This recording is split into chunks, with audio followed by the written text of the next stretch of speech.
ಪೂಲಲ್ಲಿ ಬಾಲಕಿಯ ಸಾವಿಗೆ ಈಗ ಬಿಗ್ ಟ್ವಿಸ್ಟ್ ಸಿಕ್ಕಿದೆ. 10 ವರ್ಷದ ಬಾಲಕಿ ಮೃತಪಟ್ಟಿರುವಂತಹ ಘಟನೆ ವಿದ್ಯುತ್ ಸ್ಪರ್ಶದಿಂದ ಅಂತ ಹೇಳಲಾಗ್ತಾ ಇತ್ತು. ಆದರೆ ಈಗ ಬಾಲಕಿ ಸಾವಿಗೆ ಟ್ವಿಸ್ಟ್ ಸಿಕ್ಕಿದೆ. ರಾತ್ರಿ ವಿದ್ಯುತ್ ಶಾಕ್ನಿಂದ ಸಾವು ಅಂತ ಆಕ್ರೋಶ ವ್ಯಕ್ತವಾಗಿತ್ತು. ರಾತ್ರಿ ಇಡೀ ಪ್ರತಿಭಟನೆ ಕೂಡ ನಡೆಸಿದ್ರು ಅಪಾರ್ಟ್ಮೆಂಟ್ ನಿವಾಸಿಗಳು. ಇದೀಗ ಸ್ವಿಮ್ಮಿಂಗ್ ಪೂಲ್ಗೆ ಬಿದ್ದು ಸಾವು ಅಂತ ದೂರು ದಾಖಲಾಗಿದೆ. ವರ್ತೂರು ಠಾಣೆಗೆ ಮೃತ ಬಾಲಕಿ ಮಾನಸ ತಂದೆ ದೂರು ಕೊಟ್ಟಿದ್ದಾರೆ. ಸ್ವಿಮ್ಮಿಂಗ್ ಪೂಲ್ಗೆ ಬಿದ್ದು ಮೃತಪಟ್ಟಿದ್ದಾಗಿ ರಾಜೇಶ್ ದೂರನ್ನ ನೀಡಿದ್ದಾರೆ. ದೂರಿನ ಅನ್ವಯ ಯುಡಿಆರ್ ದಾಖಲು ಮಾಡಿದ್ದಾರೆ ಪೊಲೀಸರು. ಬಾಲಕಿಯ ಮರಣೋತ್ತರ ಪರೀಕ್ಷೆಯ ಬಳಿಕ ಈಗ ಸತ್ಯ ಗೊತ್ತಾಗುತ್ತೆ. ವರ್ತೂರಿನ ಪ್ರೆಸ್ಟೀಜ್ ಅಪಾರ್ಟ್ಮೆಂಟ್ನಲ್ಲಿ ಹೆಬಿಟೆಡ್ ಅಪಾರ್ಟ್ಮೆಂಟ್ನಲ್ಲಿ ನಿನ್ನೆ ಸಂಜೆ 7:30 ಸುಮಾರಿಗೆ ಒಂದು ಘಟನೆ ನಡೆದಿತ್ತು. 10 ವರ್ಷದ ಬಾಲಕಿ ಸ್ವಿಮ್ಮಿಂಗ್ ಪೂಲಲ್ಲಿ ಆಟ ಆಡೋದಕ್ಕೆ ತೆರಳುತ್ತಾ ಇದ್ದ ಸಂದರ್ಭದಲ್ಲಿ ಆಕೆ ಕುಸಿದು ಬಿದ್ದು ಮೃತಪಟ್ಟಿದ್ಲು. ಈ ಸಂದರ್ಭ ವಿದ್ಯುತ್ ತಂತಿಯನ್ನ ಅಲ್ಲೇ ಹಾಗೆ ಬಿಟ್ಟಿದ್ದು ಸಿಬ್ಬಂದಿಯವರ ನಿರ್ಲಕ್ಷ್ಯ ಅಂತ ಆಕ್ರೋಶ ವ್ಯಕ್ತವಾಗಿತ್ತು. ಆ ವಿದ್ಯುತ್ ತಂತಿ ತಗುಲಿ ಬಾಲಕಿ ಕುಸಿದು ಬಿದ್ದು ನಂತರ ಆಸ್ಪತ್ರೆಗೆ ದಾಖಲಿಸುವ ಸಂದರ್ಭದಲ್ಲಿ ಮೃತಪಟ್ಟಿದ್ದಾಳೆ ಅಂತ. ಇಲ್ಲಿ ವಿದ್ಯುತ್ ತಂತಿಯನ್ನು ಸರಿಯಾಗಿ ನಿರ್ವಹಿಸಿಲ್ಲ ಸಿಬ್ಬಂದಿ ಅನ್ನುವಂತಹ ಕಾರಣಕ್ಕಾಗಿ ಆಕ್ರೋಶ ವ್ಯಕ್ತವಾಗಿ ಅಪಾರ್ಟ್ಮೆಂಟ್ ನಿವಾಸಿಗಳು ರಾತ್ರಿ ಇಡೀ ಪ್ರತಿಭಟನೆ ಕೂಡ ನಡೆಸಿದ್ರು. ಇದೀಗ ಈ ಕೇಸ್ಗೆ ದೊಡ್ಡ ಟ್ವಿಸ್ಟ್ ಏನಂತಂದ್ರೆ ಇಲ್ಲಿ ವಿದ್ಯುತ್ ಸ್ಪರ್ಶದಿಂದ ಸಾವನ್ನಪ್ಪಿರೋದು ಅಂತ ದೂರು ದಾಖಲಾಗಿಲ್ಲ. ಬದಲಿಗೆ ತಂದೆ ಕೊಟ್ಟಿರುವಂತಹ ದೂರು ಸ್ವಿಮ್ಮಿಂಗ್ ಪೂಲ್ಗೆ ಬಿದ್ದು ಸಾವು ಅಂತ. ಇನ್ನು ಮರಣೋತ್ತರ ಪರೀಕ್ಷೆ ಬಳಿಕ ಸತ್ಯ ಗೊತ್ತಾಗಲಿದೆ. ಸ್ವಿಮ್ಮಿಂಗ್ ಪೂಲ್ ಪಕ್ಕ ಎಲೆಕ್ಟ್ರಿಕ್ ಒಂದು ವೈರ್ ಕಾಲು ತುಳಿದು ಸ್ವಿಮ್ಮಿಂಗ್ ಪೂಲ್ ಒಳಗಡೆ ಬಿದ್ದಿದೆ ಅಂತ ವಾಟ್ಸಪ್ ಗ್ರೂಪಲ್ಲೆಲ್ಲ ಸರ್ಕ್ಯುಲೇಟ್ ಆಯಿತು. ಇಲ್ಲೆಲ್ಲ ಬಂದು 7:30 ಆಗಿರೋದು. ಆಮೇಲೆ ಸಡನ್ನಾಗಿ ಸ್ವಲ್ಪ ಜನ ಎಲ್ಲ ಕಿರ್ಚಾಡಿದ್ರಂತೆ. ಕಿರ್ಚಾಡಿದ ತಕ್ಷಣ ಸೆಕ್ಯೂರಿಟಿ ಅವರೆಲ್ಲ ಬಂದಿದ್ದಾರೆ. ಬಂದಿದ್ದ ತಕ್ಷಣ ಮಗುನ ಎತ್ಕೊಂಡೋಗಿ CPR ಏನೋ ಮಾಡಿ ಹಾಸ್ಪಿಟ್ಲಿಗೆ ಸೇರಿಸಿದ್ದಾರೆ. ಇಲ್ಲೇ ಸಹಸ್ರ ಹಾಸ್ಪಿಟಲ್ ಅಂತ. ಸೊ ಅಷ್ಟರೊಳಗೆ ಇದೆಲ್ಲ ಏನಿದೆ MCB ಎಲ್ಲ ಆಫ್ ಮಾಡಿ ಸ್ವಿಮ್ಮಿಂಗ್ ಪೂಲ್ದು ಇದೆಲ್ಲ ಬಂದ್ ಮಾಡಿದ್ದಾರೆ. ಸ್ವಿಮ್ಮಿಂಗ್ ಪೂಲಲ್ಲಿ ಯಾರಿಗೂ ಆ್ಯಕ್ಸಸ್ ಇಲ್ಲ ಅಂತ ಹೇಳಿ.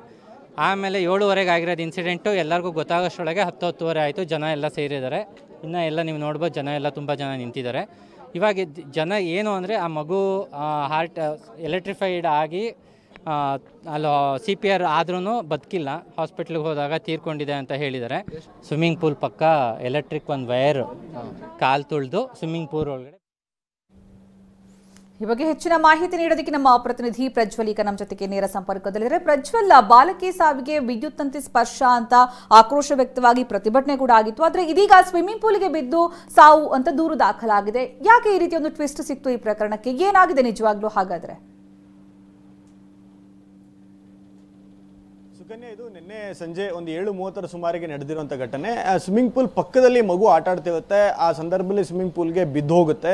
ಸ್ವಿಮ್ಮಿಂಗ್ ಪೂಲಿಂದನೇ ಮಗುವನ್ನ ಎತ್ಕೊಂಡು ಹೋಗಿ ಆಸ್ಪತ್ರೆಗೆ ದಾಖಲು ಮಾಡುವಂಥ ಕೆಲಸವನ್ನ ಆಕೆಯ ಪೋಷಕರು ಮಾಡ್ತಾರೆ. ಆದರೆ ಅಲ್ಲಿಯ ಸ್ಥಳೀಯ ನಿವಾಸಿಗಳು ಮತ್ತೆ ಅಪಾರ್ಟ್ಮೆಂಟ್ ನಿವಾಸಿಗಳು ಆರೋಪ ಮಾಡಿದ್ದೇನೆಂದ್ರೆ ಸ್ವಿಮ್ಮಿಂಗ್ ಪೂಲ್ ಪಕ್ಕದಲ್ಲಿ ಇದ್ದಂಥ ಒಂದು ಪವರ್ ಲೈನ್ ಇಂದ ಆಕೆಗೆ ಕರೆಂಟ್ ಶಾಕ್ ಹೊಡೆದಿದೆ. ಅದಾದ ನಂತರ ಆಕೆ ಸ್ವಿಮ್ಮಿಂಗ್ ಪೂಲ್ಗೆ ಬಿದ್ದಿದ್ದಾಳೆ. ಅದಾದ್ಮೇಲೆ ಆಕೆ ಸಾವನ್ನಪ್ಪಿದ್ದಾಳೆ. ಇದೆಲ್ಲದಕ್ಕೂ ಕಾರಣ ಮೇಂಟೆನೆನ್ಸ್ ಸರಿಯಾಗಿ ಇಲ್ದಲೇ ಇರೋದು. ಆ ಒಂದು ಅಪಾರ್ಟ್ಮೆಂಟಿನ ಅಸೋಸಿಯೇಷನ್ ಆಗ್ಬೋದು ಮತ್ತೆ ಅದನ್ನ ಮೇಂಟೈನ್ ಮಾಡುವಂತ ಅಡ್ಮಿನ್ ವಿಭಾಗ ಮತ್ತೆ ಸೆಕ್ಯೂರಿಟಿ ವಿಭಾಗದ ಮೇಲೆ ಆರೋಪವನ್ನ ಮಾಡಿ ಒಂದಷ್ಟು ಪ್ರತಿಭಟನೆಯನ್ನ ಮಾಡೋದು, ವಿರೋಧವನ್ನು ವ್ಯಕ್ತಪಡಿಸೋದು, ಆಕ್ರೋಶವನ್ನು ವ್ಯಕ್ತಪಡಿಸೋ ಕೆಲಸ ಮಾಡಿದ್ರು. ಅದಾದ್ಮೇಲೆ ಆಸ್ಪತ್ರೆಗೆ ಕರ್ಕೊಂಡು ಹೋದ್ರೂ ಸಹಿತ ಮಗು ಮಾನಸ ಏನಿದ್ದಾಳೆ ಆಕೆ ಬದುಕುವಂತ ಯಾವುದೇ ಚಾನ್ಸಸ್ ಇರಲಿಲ್ಲ. ಆಕೆ ಮೃತಳಾಗಿಲ್ಲ. ಅದಾದ ನಂತರ ವರ್ತೂರು ಪೊಲೀಸ್ ಠಾಣೆಗೆ ಮೃತ ಬಾಲಕಿಯ ತಂದೆ ರಾಜೇಶ್ ಅವರು ಒಂದು ಲಿಖಿತ ದೂರನ್ನ ಕೊಡ್ತಾರೆ. ಲಿಖಿತ ದೂರಿನಲ್ಲಿ ಯಾವುದೇ ಎಲೆಕ್ಟ್ರಿಕ್ ಶಾಕ್ ಹೊಡೆದಿರೋದ್ರ ಬಗ್ಗೆ ಮಾಹಿತಿಯನ್ನ ನಮೂದು ಮಾಡೋದಿಲ್ಲ. ಅವರು ಆಟ ಆಡ್ತಿದ್ದಂತ ಸಂದರ್ಭದಲ್ಲಿ ಆಯ್ತಪ್ಪಿ ಸ್ವಿಮ್ಮಿಂಗ್ ಪೂಲ್ಗೆ ಬಿದ್ದು ಅಲ್ಲಿ ಮೃತಳಾಗಿರಬಹುದು ಅಂತ ಹೇಳಿ ಒಂದು ದೂರನ್ನ ಕೊಡ್ತಾರೆ. ಈಗ ಪೊಲೀಸರು ಆ ತಂದೆ ದೂರನ್ನ ಕೊಟ್ಟಿದ್ದಂತ ದೂರಿನ ಅನ್ವಯವಾಗಿ ಒಂದು ಅನ್ಯಾಚುರಲ್ ಡೆತ್ ಅಂತ ಹೇಳಿ UDR ಅನ್ನ ದಾಖಲು ಮಾಡಿಕೊಂಡು ಪ್ರಕರಣವನ್ನ ದಾಖಲು ಮಾಡ್ಕೊಂಡು ತನಿಖೆಯನ್ನ ಮಾಡ್ತಿದ್ದಾರೆ. ಪ್ರಾಥಮಿಕವಾಗಿ ಪರಿಶೀಲನೆ ಮಾಡಿದಾಗ ಮಗುವಿನ ದೇಹದಲ್ಲಿ ಯಾವುದೇ ರೀತಿಯಾದಂತಹ ಕರೆಂಟ್ ಶಾಕ್ ಹೊಡೆದಾಗ ಇರುವಂತ ಗಾಯದ ಗುರುತುಗಳು ಯಾವ ಸಹಿತ ಕಂಡು ಬಂದಿಲ್ಲ. ಪವರ್ ಎಂಟ್ರಿ ಎಕ್ಸಿಟ್ಗಳು ಆಗುತ್ತೆ, ಅದು ಯಾವುದು ಕೂಡ ಸದ್ಯಕ್ಕೆ ಕಂಡು ಬಂದಿರೋದೇ ಇರೋದು ಒಂದು ವಿಚಾರ. ಇದು ಒಂದು ವಿಚಾರ. ಆದ್ರೆ ಮತ್ತೆ ಇನ್ನೊಂದು ವಿಚಾರ ಏನಪ್ಪಾ ಅಂತ ಅಂದ್ರೆ ಮರಣೋತ್ತರ ಪರೀಕ್ಷೆ ನಡೀಬೇಕು. ಮರಣೋತ್ತರ ಪರೀಕ್ಷೆ ನಡೆದ ನಂತರದಲ್ಲಿ ಸಂಪೂರ್ಣವಾದಂತಹ ಒಂದು ಮಾಹಿತಿ, ಸತ್ಯಾಸತ್ಯತೆಗಳು ಗೊತ್ತಾಗ್ತವೆ. ಇದು ಒಂದು ಪ್ರಾಕ್ಟಿಕಲ್ ಆಗಿ ನೋಡ್ಬೇಕಂತಂದ್ರೆ ಮರಣೋತ್ತರ ಪರೀಕ್ಷೆ ನಡೆದ ನಂತರವಾಗಿ ಸಂಪೂರ್ಣವಾದಂತಹ ವಿಚಾರಗಳು ಗೊತ್ತಾಗ್ತವೆ. ಅದ್ರಲ್ಲಿ ಲಿಖಿತ ದೂರಿನಲ್ಲಿ ಎಲೆಕ್ಟ್ರಿಕ್ ಶಾಕ್ ಹೊಡೆದಿರೋದ್ರ ಬಗ್ಗೆ ಮಾಹಿತಿ ಇಲ್ಲ. ಹೀಗಾಗಿ ಪೊಲೀಸರು 2 ಆಯಾಮದಲ್ಲಿ ಪರಿಶೀಲನೆಯನ್ನ ಮಾಡ್ತಿದ್ದಾರೆ. ಸುಕನ್ಯಾ, ಧನ್ಯವಾದ ಪ್ರಜ್ವಲ್.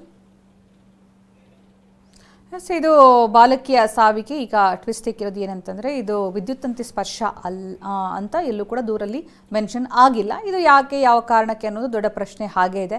ನಿಜವಾಗ್ಲೂ ವಿದ್ಯುತ್ ತಂತಿ ಸ್ಪರ್ಶ ಆಗಿ ಬಾಲಕಿ ಮೃತಪಟ್ಲ ಅಥವಾ ಸ್ವಿಮ್ಮಿಂಗ್ ಪೂಲಿಗೆ ಕಾಲು ಜಾರಿ ಬಿದ್ದು ಮೃತಪಟ್ರ ಅಥವಾ ಇನ್ನೇನಾದರೂ ಆರೋಗ್ಯ ಸಮಸ್ಯೆ ಇತ್ತಾ, ಇದೆಲ್ಲವೂ ಕೂಡ ಮರಣೋತ್ತರ ಪರೀಕ್ಷೆಯ ನಂತರ ಗೊತ್ತಾಗಲಿದೆ.